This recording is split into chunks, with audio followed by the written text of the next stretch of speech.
बंधुओं, बहुत ध्यान पूर्वक सुनिएगा। अब महाप्रभु जी का चरित्र हम सुना रहे हैं। श्री हरिवंश गोसाई भजन की रीत सकृत को जानिए। श्री नाभाजी कहते हैं, हित हरिवंश महाप्रभु का जो भजन भाव है, जितने लोग यहां पर बैठे हैं, सबसे आगे वालों से लेकर के और सबसे पीछे वालों तक, जितने भी लोग यहां पर बैठे हैं, उनमें से कोई एक ही समझ पाएगा। सकृत को जाने हैं। हरवंश महाप्रभु, हितरवंश महाप्रभु के भजन को सब समझ पाए, ये किशोरी जी की कृपा से ही संभव हो सकता है, नहीं तो नहीं हो पाएगा। हम प्रयास मात्र कर रहे हैं कि हम सुना पाए और आप समझ पाओ, परंतु ये अति दुर्लभ है। ये पहले ही श्री नाभाजी ने वर्णित कर दिया। श्री हरिवंश गोसाई भजन की रीत सकृत को जानिए। सकृत शब्द का मतलब क्या है? कोई एक ही समझ सकता है। हरिवंश महाप्रभु के भजन भाव को किसने समझा, उनका प्रसंग कल आएगा कथा में। आज तो हम श्री राधा वल्लभ जी के प्राकट्य तक की कथा सुनाएंगे और फिर महाप्रभु जी के जो कृपा पात्र हुए श्री सेवक जी आदि, उनका चरित्र कल सुनेंगे। तो सेवक जी महाराज, सकृत शब्द उन्हीं के लिए प्रयोग किया है। हर कोई हितरवंश महाप्रभु के भजन भाव को नहीं समझ सकता। श्री राधा चरण प्रधान हृदय अति सुदृढ़ उपासी। राधा चरण प्रधान हृदय अति सुदृढ़ शब्द, बहुत ध्यान पूर्वक सुनिए भैया, इधर उधर मत देखना कोई भी। हम पहली बार कथा कर रहे हैं भक्तमाल की, बड़े भाव से सुनो भैया सबरे। आप लोग इधर उधर देखोगे, एक दूसरे से बात करोगे, अगले जन्म में ब्याह नहीं होगा। हाँ चलो इसी बहाने सही यहीं तो देखोगे। महाराज जी अगले जन्म में ब्याह नहीं हो, ये जब कहते हैं तो लोग देख, अब देखो कोई नहीं देखेगा इधर उधर। ब्याह की इतनी ललक है सबन को, या जन्म में भयो नहीं, अगले जन्म की प्रतीक्षा है। बहुत ऊंची बात। श्री राधा चरण प्रधान हृदय अति सुदृढ़ उपास। महाप्रभु जी किशोरी जी के चरणों के ऐसे उपासक। कैसे? सुदृढ़ शब्द, सुदृढ़ मतलब बस किशोरी जी के चरणारविंद। कहां तक कहें, श्री प्रियादास जी ने तो अपने छप्पे में, वो क्या कहते हैं, प्रियादास जी का छप्पे कहता है, हित जू की रीत को लाखिन में एक जाने, राधा ही प्रधान माने पाछे कृष्ण ध्याइए। पहले किशोरी जी, पीछे कृष्ण, ऐसी भक्ति है श्री हितरवंश महाप्रभु के। भैया इस भाव को सामान्य लोग नहीं समझ पाएंगे। जयपुर में भी कथा हो रही है, इतने लोग बैठे हैं, परंतु सत्य बताएं, रसिक त्रिवेणी की चर्चा का स्थान वृंदावन ही है, परंतु हमको जयपुर में वृंदावन का अनुभव होता है, इसलिए यहां ये बात कह रहे हैं। पाछे कृष्ण ध्याइए। ठाकुर जी पीछे हैं, पहले किशोरी जी हैं। हमारे यहां कभी रास होता है ना, दिखावे वाला रास नहीं, वास्तविक रास यदि वृंदावन का कभी देखने जाओ तो वहां ऐसा होता है कि लीला के बाद में आपको अधिकार है कि आप जाकर के कुछ भी पवाओ ठाकुर जी को अपने हाथ से। आपने यदि ठाकुर जी को पहले पवाया, यदि वास्तविक रास मंडली होगी तो ठाकुर जी आपका हाथ पकड़ करके किशोरी जी क्या करें, पहले इनको खवाओ, और पूरा मत खवाइयो, बोले आधो खवाओ, झूठन हमको खवाओ। ये है श्री हितरवंश महाप्रभु की उपासना। महाराज पहले किशोरी जी को बीड़ा पधरायो जाएगा, बीड़ा जब किशोरी जी पालेंगे फिर ठाकुर जी को पधरायो जावे। कहां तक कहें, श्री राधा वल्लभ जी आदि जितने भी हमारे हित संप्रदाय के स्थान हैं, वहां पर ठाकुर जी जो पोशाक धारण करें ना, वो भी किशोरी जी के चरणन में पहले छुपाई जाए, प्रसाद दिया जाए, तब ठाकुर जी धारण करें। ऐसी महाप्रभु जी की उपासना। हित जू की रीति को लाखन में एक जाने, लाखों में कोई एक समझ पाएगा श्री हित महाप्रभु की भक्ति को। राधा ही प्रधान माने पाछे कृष्ण ध्याइए, निपट विकट भाव होत न स्वभाव ऐसो, उन्हीं की कृपा दृष्टि नेक क्यों हूं पाइए। ऐसा भाव किशोरी जी की कृपा से ही हो सकता है, और किसी भाव से आप कितना प्रयास कर लो ये संभव नहीं है। और कुंज केली दंपति तहां की करत खवासी, कुंज निकुंजों में ठाकुर जी की नित्य केली का, अभी महाप्रभु जी का चरित्र सुनाएंगे, फिर सुनिएगा क्या क्या भाव सुंदर महाप्रभु जी के।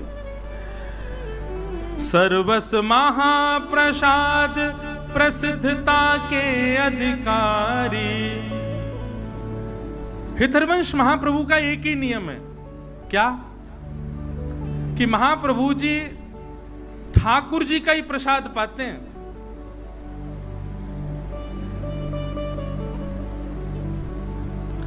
हमारे बाम भाग में जो अति सुंदर केश है? अच्छा हाँ ऊपर है, ये लगे, ये तो हितरूप दास जी ऊपर, श्री हितरवंश महाप्रभु। सर्वस महाप्रसाद प्रसिद्धता के अधिकारी, हितरवंश महाप्रभु का एक सुदृढ़ नियम है, क्या?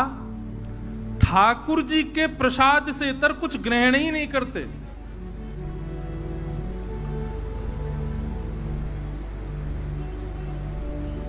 एक बार की चर्चा है, वैसे तो जब चर्चा प्रारंभ होती तभी सुनाना था, पर अभी मन में भाव आ रहा है कि जब महाप्रभु जी छोटे थे, हितरवंश महाप्रभु, तो उनका नियम था कि वो उनके पिताजी श्री व्यास मिश्र जी, उनके अर्चा के ठाकुर जी थे श्री राधा मोहन जी। हरवंश महाप्रभु ने 3 ठाकुरों की सेवा की है, श्री राधा मोहन जी, नवरंगी लाल जी और श्री राधा वल्लभ लाल जी।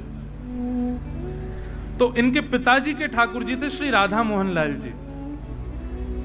हरवंश महाप्रभु छोटे से थे तो अपने पिताजी की सेवा देखते रहते थे, और जैसे ही ठाकुर जी की अर्चना होती सबसे पहले हाथ बढ़ाते, बोले कि प्यास लगती तो चरणामृत ही पीते, पानी नहीं पीते थे, जल नहीं, चरणामृत पीते थे। भूख लगती तो मैया से कहते जल्दी भोग लगाओ, मुझको भूख लगी है।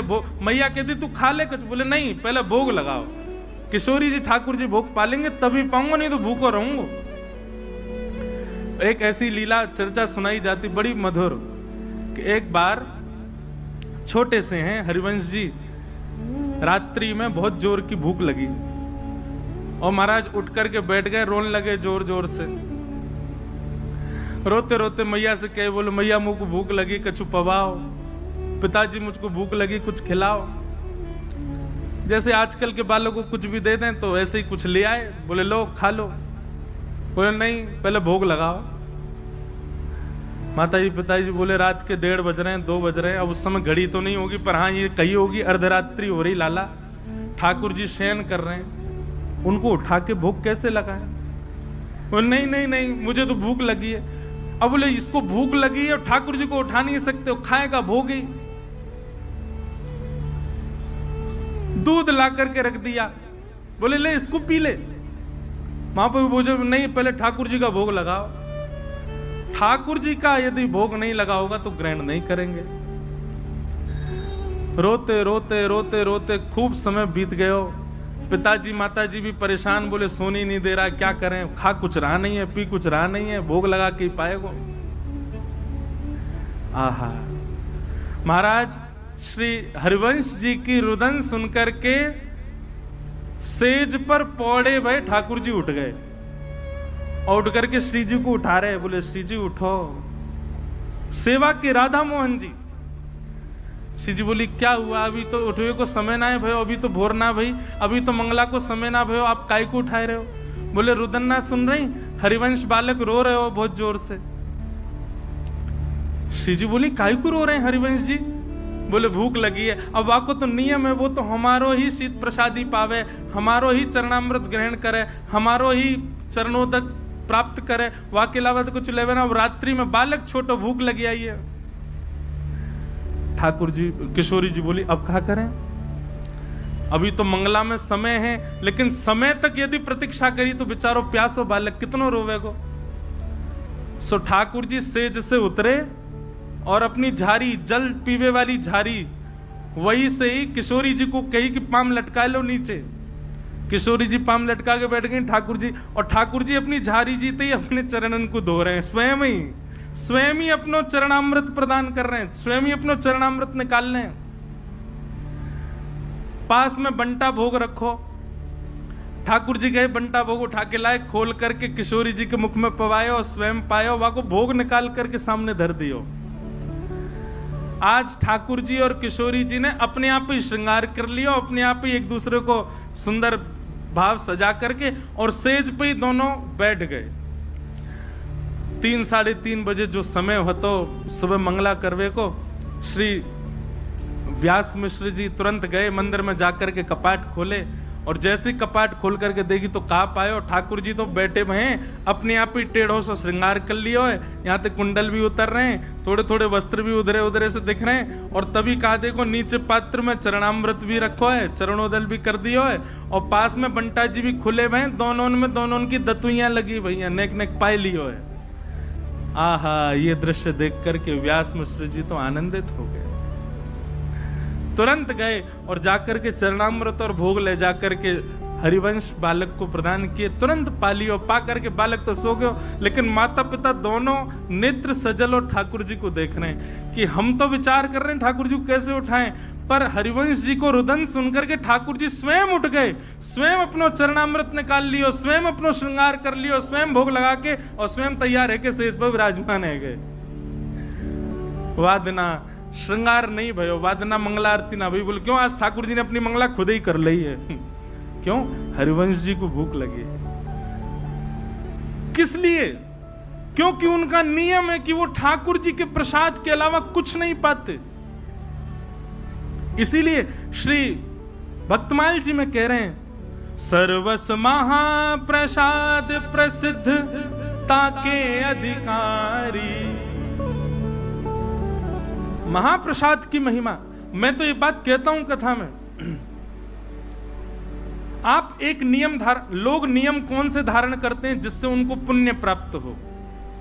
नियम ऐसे धारण करो जैसे ठाकुर जी प्राप्त हो। नियम ऐसे धारण करो जैसे ठाकुर जी लीला करें।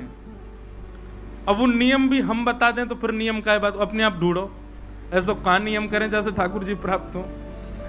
महाप्रसाद पावे को एक नियम ये श्री महाप्रभु जी से आप सब सीख सकते हैं। क्या?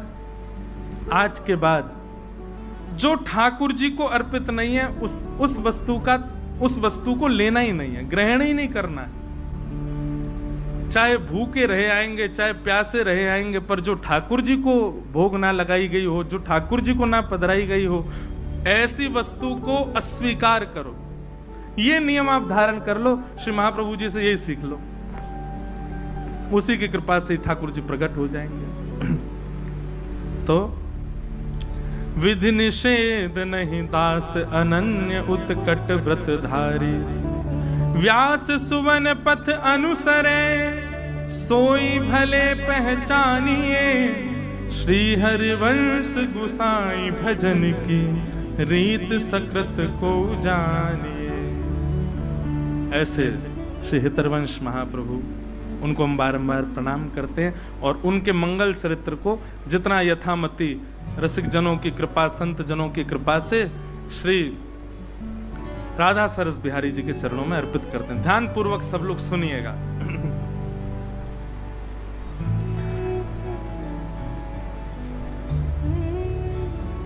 हरिद्वार की ओर जब आप दिल्ली से जाएंगे तो बीच में रुड़की पड़ता है। उससे पूर्व में ही अगर आप एक देहरादून का मार्ग अपनाएंगे तो उसी मार्ग में बीच में एक स्थान पड़ेगा जिसका नाम है देवबंद। क्या नाम है? देवबंद। अब इसका पूर्व नाम तो देवबन ही रहा होगा, बाद में कालांतर में लोगों ने, क्योंकि जहां ऐसे रसिक जन विराजमान रहे वहां देवबंद नहीं रह सकते, वो देवबन ही रहा होगा। तो देवबंद में व्यास मिश्र नाम के एक ब्राह्मण रहते थे और उनकी पत्नी का नाम श्रीमती तारा। व्यास मिश्र जी जो थे ये बहुत अच्छे ज्योतिषाचार्य थे और ज्योतिष का ऐसा प्रभाव इन्होंने सब पर डाल रखा था कि महाराज खूब भीड़ लगी रहती थी लोगों की पुछवाने के लिए। एक बार एक बादशाह के यहां गए और बादशाह के यहां जाकर के उसको कुछ इन्होंने भविष्य कथन किया और उसको आशीर्वाद के रूप में 4 श्रीफल प्रदान किए। बादशाह ने जब अपना भविष्य कथन सुना तो बड़ा प्रसन्न हुआ। तो प्रसाद रूप में 4 श्रीफल मिले तो उसने पूछा ये 4 श्रीफल? तो उन्होंने कहा ये धर्म अर्थ काम मोक्ष। एक श्रीफल आपके धर्म में गति को बढ़ाएगा, दूसरा श्रीफल आपकी कामनाओं की पूर्ति करेगा, तीसरा श्रीफल आपके अर्थ को बढ़ाएगा और अंतिम श्रीफल आपको मोक्ष प्रदान करेगा। उनके प्रस्तुतिकरण से, उनके भाव से बादशाह इतना प्रसन्न हो गया, उसने श्री व्यास मिश्र जी से कहा आप मेरे संगी रहा करो, मेरी योजनाएं बताते रहा करो, मेरे आगे के कुछ ना कुछ भावों को आप संग रह करके मुझे सुदृढ़ करते रहा करो। व्यास मिश्र जी बादशाह के साथ रहते, सुबह जाते शाम तक वहीं रहते, उन्हीं के बताए निर्णयों को बादशाह लेता था।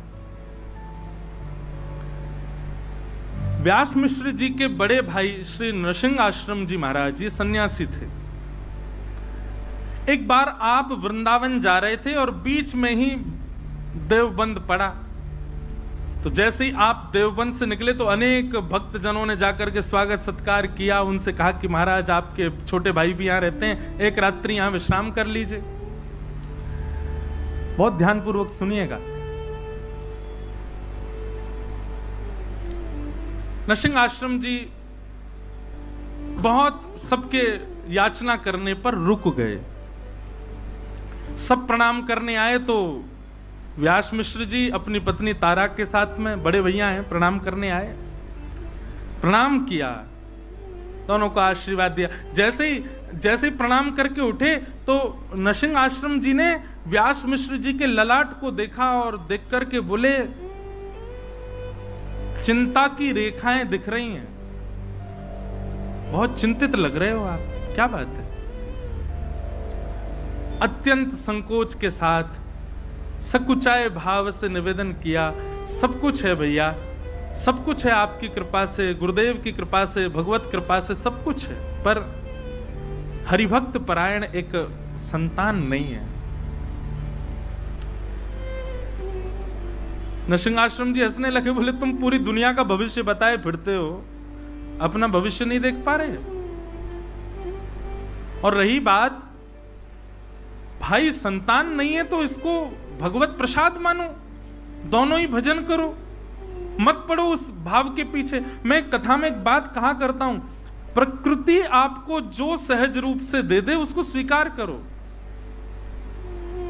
प्रकृति ने आपके लिए जिस भाव को नहीं रखा उसके पीछे मत भागो, चाहे वो संतान हो, चाहे वो ब्याह हो, चाहे वो कोई भी संबंध क्यों ना हो, संसार की कोई वस्तु क्यों ना हो।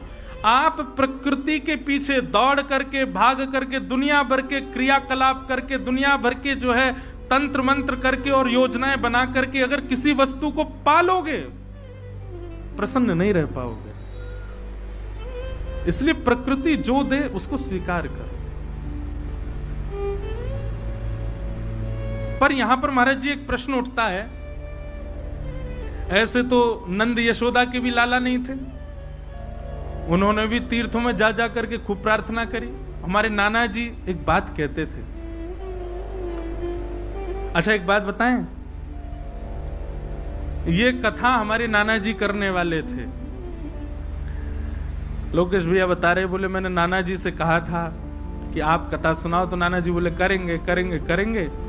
नाना जी तो भगवत धाम प्रस्थान कर गए, पर वो हमको इसीलिए तैयार करके गए कि हम भक्तमाल सुना दें यहाँ पे, उन्हीं की कृपा प्रसादी। हमारे नाना जी के जिनने दर्शन किए होंगे ना, ये समझ लो कि उनको मतलब उनके बड़ भाग्य ही होंगे कि हमारे नाना जी के दर्शन हुए। ऐसे अद्भुत महापुरुष। वो एक बात बताया करते तो बोले लाला, पुत्र की याचना तो करी है नंद यशोदा ने, पर पुत्र के याचना में पुत्र कैसा चाहिए, वो भावना क्या है? विष्णु आराधनार्थाय। हमको पुत्र इसलिए नहीं चाहिए कि लोग बाग पुत्र की याचना इसलिए करते हैं कि अंतिम समय में वही संस्कार करेगा, यदि पुत्र के हाथों संस्कार ना हो तो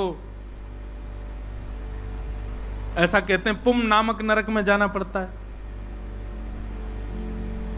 लेकिन महाराज आजकल के पुत्र जैसे हो रहे हैं, ऐसे पुत्रों से संस्कार करके तो निश्चित जाना पड़ेगा।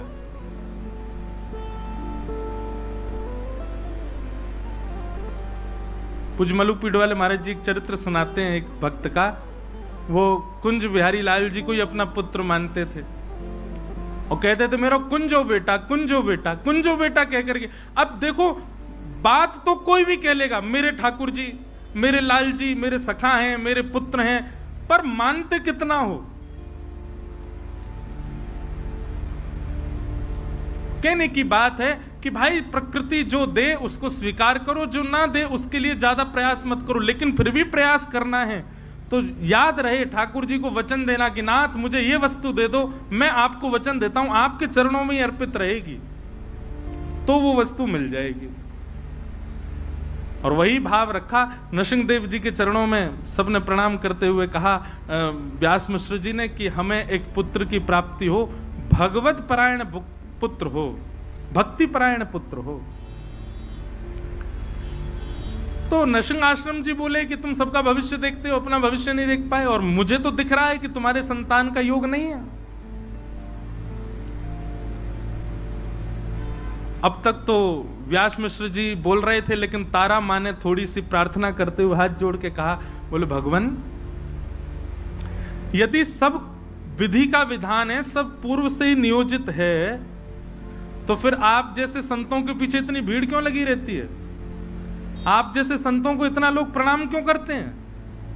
आप जैसे भक्त, आप जैसे संत, इनकी महिमा क्यों है? जब सब विधि से ही होना है तो फिर संतों को, भक्तों को, वैष्णवों को प्रणाम करना बंद कर देना चाहिए। तो हम तो प्रणाम इसीलिए करते हैं सब सुखद हो जीवन में।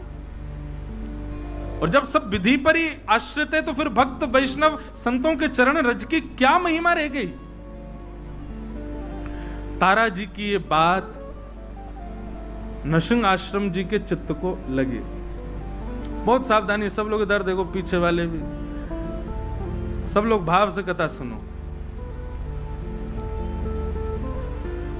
तारा जी की ये बात नरसिंह आश्रम जी को चित्त में लगी कि भाई प्रश्न भगवान पर उठे तो कोई बात नहीं, पर भक्ति पर उठ गया है, भक्त पर उठ गया है। एकांत में बैठ करके नरसिंह आश्रम जी ने चिंतन किया, ठाकुर जी से प्रार्थना करी, भगवान आप पर प्रश्न नहीं उठाए, वैष्णवों पर प्रश्न उठाए, भक्तों पर प्रश्न उठाए, भक्ति पर प्रश्न उठाए, कुछ कृपा करो। ठाकुर जी प्रसन्न मुद्रा में नरसिंह आश्रम जी के चित्त में आ गए और आकर के अपनी वंशी को ही दिखाने लगे और मानो आज्ञा करने लगे, जाओ अपने भैया से कह दो, छोटे भाई से, निश्चिंत हो जाए। मेरी अधरामृत का निरंतर रसपान करने वाली, अत्यंत रस से सराबोर और पूरी दुनिया तो केवल और केवल मेरा प्रसाद पाती है, पर मेरा स्वच्छंद अधरामृत जिसने जीवन भर पाया, ऐसी वंशी ही उनके कुल में पुत्र बन करके आएगी। लेकिन याद रहे वो भक्त परायण, भक्ति परायण और भक्ति की धारा प्रवाह करने वाला बालक होगा। कोई वंश परंपरा और कोई अपने वंश वृद्धि या फिर धन वृद्धि आदि इन सब भावनाओं से पुत्र की याचना ना रखे।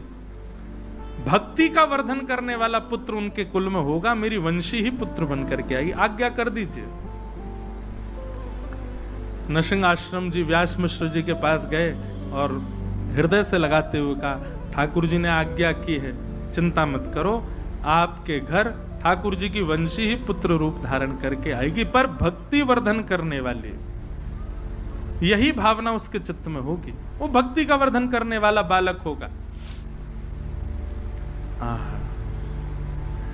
कुछ समय बीता और तारा मैया के गर्भ में भक्तराज श्री हरिवंश जी आए।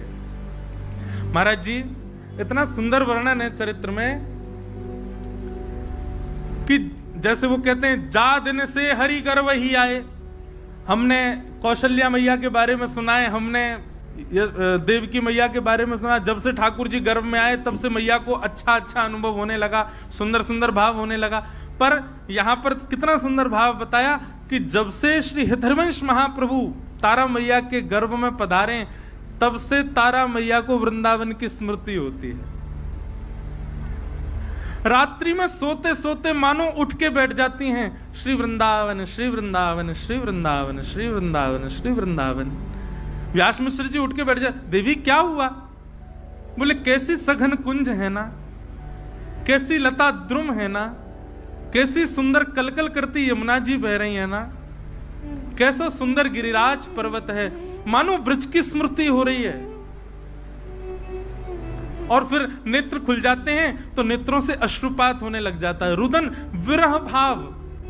व्यास मिश्र जी कह रहे हैं क्या हुआ देवी? बोले मुझे नहीं पता क्या हो रहा है, पर पता नहीं क्यों जब भी सोती हूं तो स्वप्न में कुंज दिखाई देते हैं और लता पत्र दिखाई देते हैं, यमुना जी दिखाई देती हैं, वृंदावन वृंदावन वृंदावन वृंदावन की स्मृति होती है।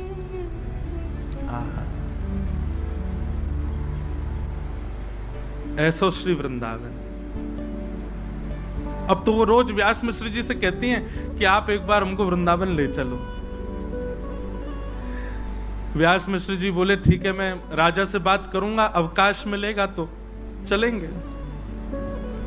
राजा से जाकर के व्यास मिश्र जी ने कहा कि हमको वृंदावन जाना है, आप अवकाश दे दो।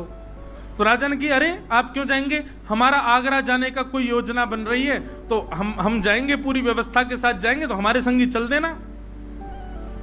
अब राजा की बात वो तो कल पे टालते जाएं, कल चलेंगे कल चलेंगे कल चलेंगे करते करते करते महाराज महीनों बीत गए।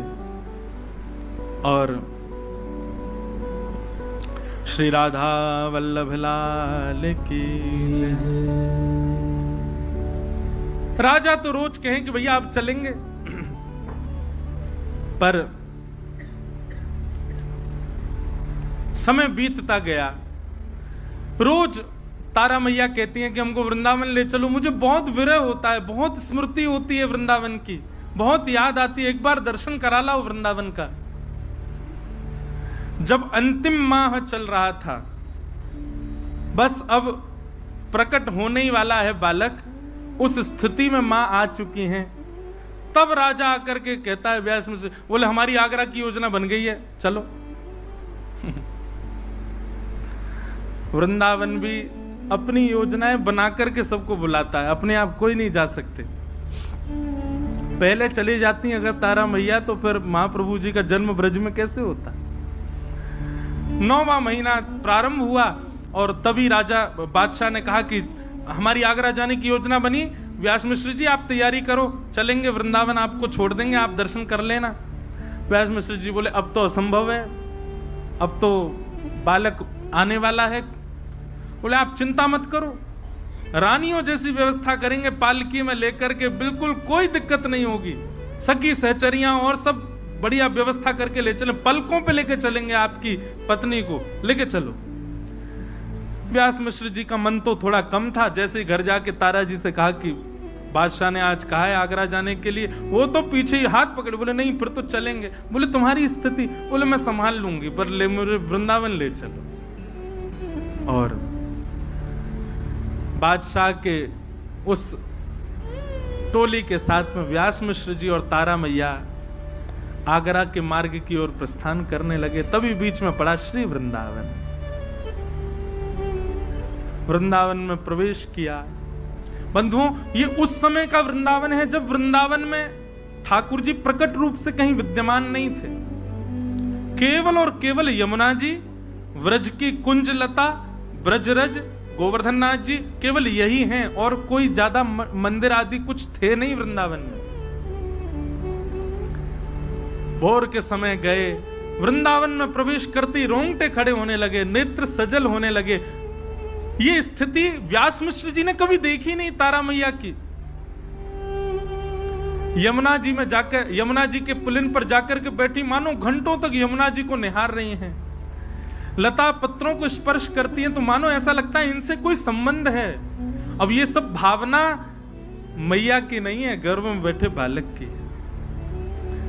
वो ठाकुर जी के संग में रही वंशी, उसको एक एक भाव पता है, वो सब जानती है कहाँ यमुना जी कैसी ब्रजरथ, कौन से वृक्ष, कौन सी लता गुर्म, कौन सी कुंज में कौन सी लीला, वो सब स्मृतियां हो रही हैं। सायकालीन समय हो गया, वृंदावन को प्रणाम करके और पुनः आगरा के मार्ग की ओर जैसे प्रस्थान करने लगे। अब वृंदावन से ज्यों-ज्यों दूर जामे त्यों-त्यों तारा मैया का विरह बढ़े। व्यास मिश्र जी कहें आप ऐसे इतना रुदन मत करो, इससे प्रभाव पड़ेगा बालक पर। बोले नहीं, मुझे बहुत, मेरा मन हो रहा है मैं वहीं रहूं। बोले वहां कहां रहेंगे, वो पूरा वन है, वहां वंचर जीव रहते हैं, हिंसक जीव रहते हैं, कहां रहेंगे हम दोनों। पर उनका रुदन इतना विकल करने वाला था कि उस रुदन को व्यास जी सुन नहीं पा रहे थे। और तभी रुदन करते कि बस वृंदावन ब्रज की सीमा में ही थे, अभी बस निकलने ही वाले थे ब्रज की सीमा से, तभी प्रसव पीड़ा होने लगे। और वो ऐसी प्रसव पीड़ा हुई कि तुरंत बादशाह को जाकर के व्यास मिश्र जी ने कहा कि महाराज आप आगरा को प्रस्थान करो, हमारी गृहिणी को प्रसव पीड़ा हो रही है, इससे आगे ले जाना उचित नहीं होगा। यहाँ ये गांव जैसा दिखाई दे रहा है, यहाँ कुछ लोग दिख रहे हैं, हम यहीं रुक जाते हैं, क्या पता आगे बन आया और वहां कुछ दिक्कत हुई तो क्या करेंगे। बादशाह ने कहा ठीक है, आप कुछ सेवक भी ले लो और आप यहीं रुक जाओ। और वृंदावन के समीप बाद गांव, बाद ग्राम, वहां तारा जी और व्यास मिश्र जी कुछ सेवकों के साथ रुक गए। गांव के लोगों ने देखा महाराज ब्राह्मण देवता हैं, सबने खूब सेवा करी, सब व्यवस्था करी। और वैशाख का महीना, शुक्ल एकादशी का दिन,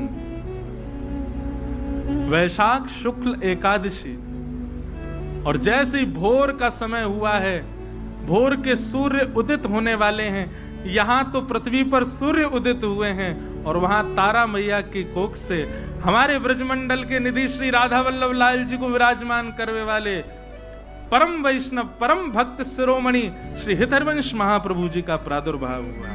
बधाई हो, बधाई हो, बधाई हो, बधाई हो, बधाई हो, बधाई हो।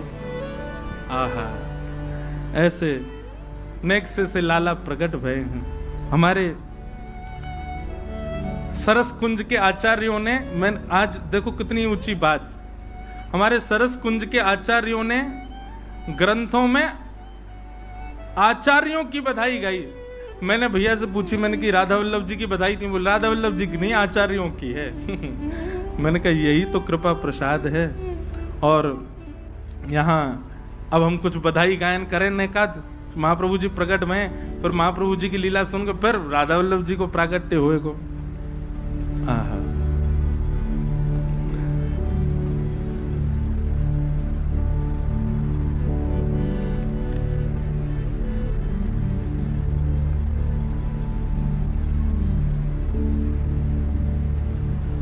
रसिक मिल गावो सरस बधाई। सब जगह बधाई गायन है रोए, आचार्य चरण प्रकट भय हैं।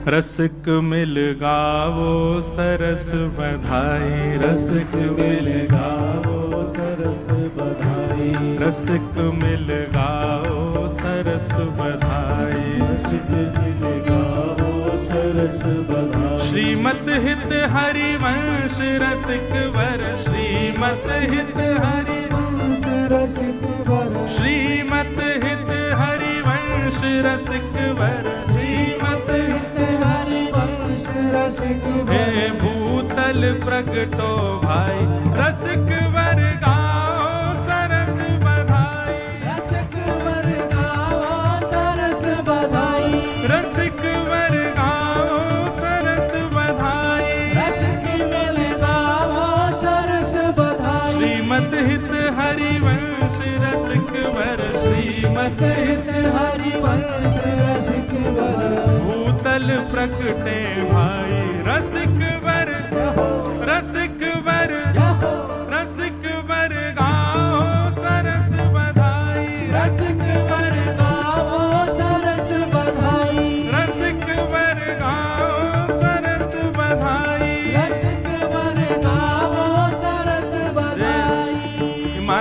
हमारे ब्रज के से लग रहे हैं। ब्रज के हो का? अरे वृंदावन के हो, राजपुर के? ये तो हमारे स्वामी जी हरदास जी के गांव के हैं भैया। अरे भैया जय हो जाओ। बात रसिक वर गाओ सरस बधाई,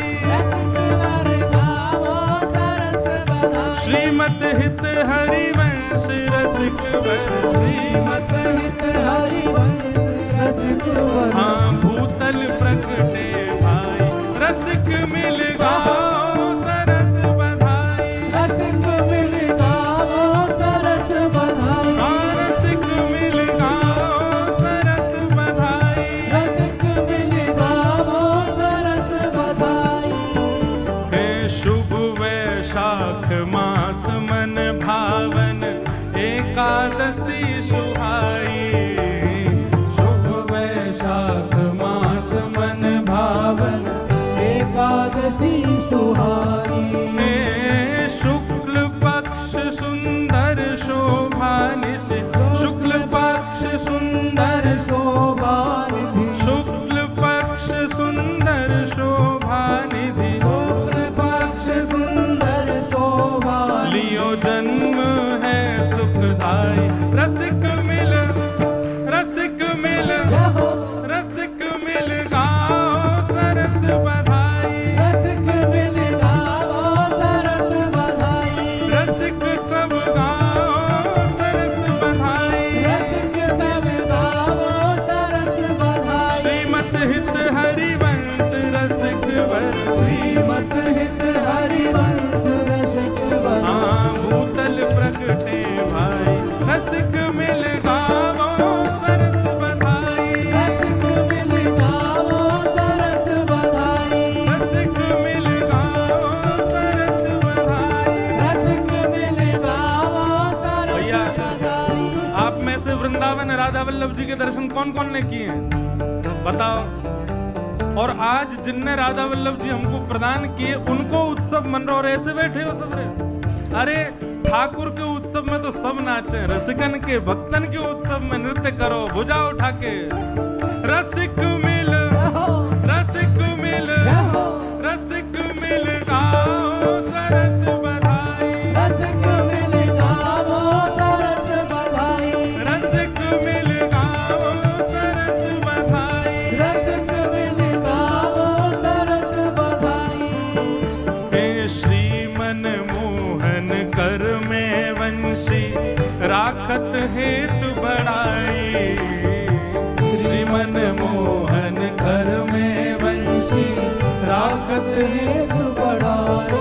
हाँ प्रभु राखत हेतु बढ़ाई, हाँ प्रभु राखत हेतु बढ़ाई। मैं सोया चारज रूप धार के, सोया चारज रूप धार के, सोया चारज रूप धार के, सोया चारज रूप धार के। हाँ जी रस प्रगटावन आई, रसिक मिल, रसिक मिल, रसिक मिल गाओ सरस बधाई, रसिक मिल गाओ सरस बधाई, रसिक मिल गाओ सरस बधाई, रसिक मिल गाओ सरस बधाई।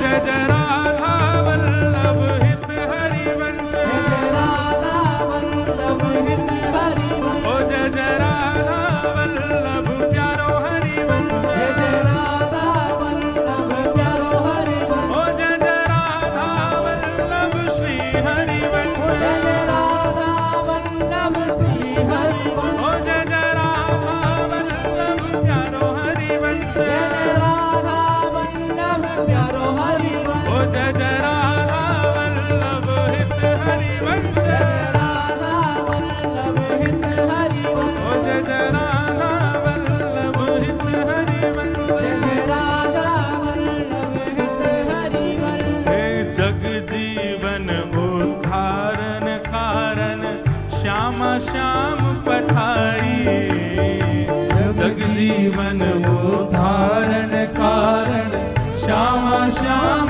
पठाई। तारा कूख परम पावन सुच, तारा कूख परम पावन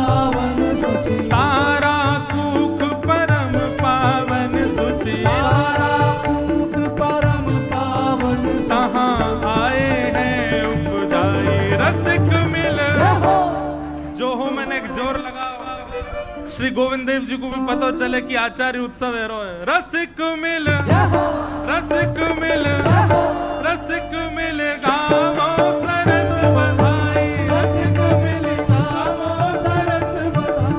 रसिक मिल गावो सरस बधाई रसिक मिल गावो सरस बधाई श्रीमत हित हरिवंश रसिक वर श्रीमत हित हरिवंश रसिक आज भूतल प्रगटे आए रसिक मिल गावो सरस बधाई रसिक मिल गावो सरस बधाई रसिक मिल गावो सरस बधाई रसिक मिल गावो राधा वल्लभ लाल की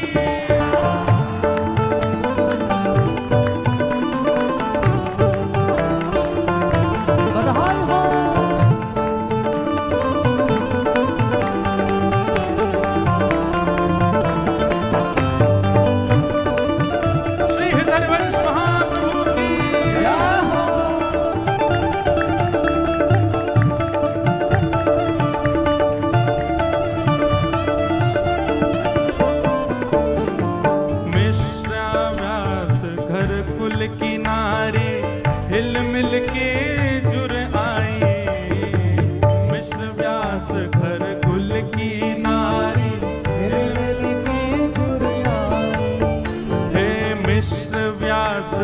हर कुल की नारी हिल मिल के जुड़ी आई मिश्र व्यास हर कुल की नारी हिल मिल के जुड़ी आई सुभग साथिये द्वार धराए सुभग साथिये द्वार धराए सुभग साथिये द्वार धराए सुभग साथिये द्वार धराए और मोतिन चौक पुराए रसिक मिल गावो सरस बधाई रसिक मिल गावो सरस बधाई रसिक मिल गावो सरस बधाई रसिक मिल गावो सरस बधाई हित हरिवंश जो प्रगट भये हित हरिवंश जो प्रगट भये हित हरिवंश जो प्रगट भये हित हरिवंश जो प्रगट भये आज भूतल प्रगटे आई रसिक मिल गावो सरस बधाई रसिक मिल गावो सरस बधाई रसिक मिल गावो सरस बधाई रसिक मिल गावो सरस बधाई ध्वजा पताका तोरण रोप बंदन माल बधाई ध्वजा पताका तोरण रोपे बंदन माल बधाई गावन लगी सोहिले सजनी गावन लगी सोहिले सजनी गावन लगी सोहिले सजनी गावन लगी सोहिले सजनी लख सुर भूल लजाए रसिक मिल रसिक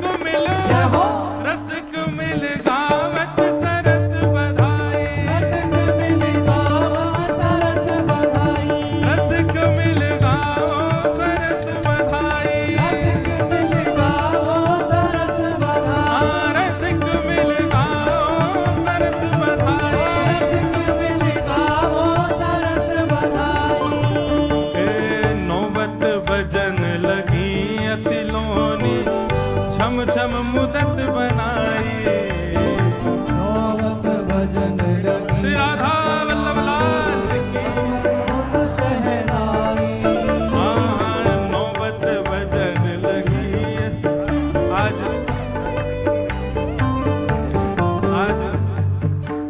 मैं हूँ भिंडला सखी बन गया हूँ भिंडला सखी पता कौन है एक ठाकुर जी के समय पे गोबर चुरावे वाली गोपी वहाँ को नाम भिंडला सखी दाढ़ी वाली भिंडला सखी। और भैया सुनो अब अकेले ब्यास जी थोड़ी ओढ़ के बैठे सबरे ओढ़ो और भाई लोग भी ओढ़ो जब अब खाते लाओगे मुझे ना बताओ रूमाल ही ओढ़ो। अरे हित सजनी जी प्रगट भई है बधाई हो बधाई हो, बधाई हो, बधाई हो, बधाई हो। बधाई हो। नौबत बजन लगी अतिलोनी, छुम छुम मदद मनाई। नौबत बजन लगी अतिलोनी, अद्भुत शहनाई। केसर चंदन चहुदिस छिड़के, केसर चंदन चहुदिस छिड़के, केसर चंदन चहुदिस छिड़के, केसर चंदन चहुदिस छिड़के। आज महके चहुदिस छाई, रसिक मिला, रसिक मिला, रसिक मिल गाओ सरस बधाई। रसिक मिल गाओ सरस बधाई। रसिक मिल गाओ सरस बधाई। रसिक मिल गाओ सरस बधाई। रसिक मिल गाओ सरस बधाई। रसिक मिल गाओ सरस बधाई। राधा वल्लभ हित हरिवंश, राधा वल्लभ हित हरिवंश। ओ जय जय राधा वल्लभ प्यारो हरिवंश, जय राधा वल्लभ प्यारो हरिवंश। ओ जय जय राधा वल्लभ हित हरिवंश, ओ जय राधा वल्लभ हित हरिवंश। जय जय राधा वल्लभ हित हरिवंश, जय राधा वल्लभ हित हरिवंश। ओ जय जय राधा वल्लभ हित हरिवंश। जय राधा वल्लभ हित हरिवंश। एक सब ब्राह्मण देवता एक माइक ले लो वहां पर। क्यों? जैसे ही महाप्रभु प्रकट भय तो का भयो है, विप्रवेद ध्वनि करत हर्ष, युत पुष्पांजलि बरसाई। विप्रवेद ध्वनि करत हर्ष, युत पुष्पांजलि बरसाई। वेद ध्वनि करो महाराज। हरि ओम स्वस्ति न इंद्रो वेदस्रवाः स्वस्ति नः पूषा विश्ववेदाः स्वस्ति नस्तार्क्ष्यो अरिष्टनेमिः स्वस्ति नो बृहस्पतिर्दधातु। विप्रवेद ध्वनि करत हर्ष, युत पुष्पांजलि बरसाई। विप्रवेद ध्वनि करत हर्ष, युत पुष्पांजलि बरसाई। हाँ पुष्पांजलि बरसाई। पुष्पांजलि बरसाई। सरस माधुरी हित सजनी के, सरस माधुरी हित सजनी के, सरस माधुरी हित सजनी के, सरस माधुरी हित सजनी के। आज दर्शन कर हर साल सबक मिल, रसिक मिल, रसिक मिल गावे सरस बधाई। सरस बधाई। हे रसिक मिल गावो सरस बधाई। रसिक मिल गावो सरस बधाई। हे हरिवंश रसिक वर प्रगट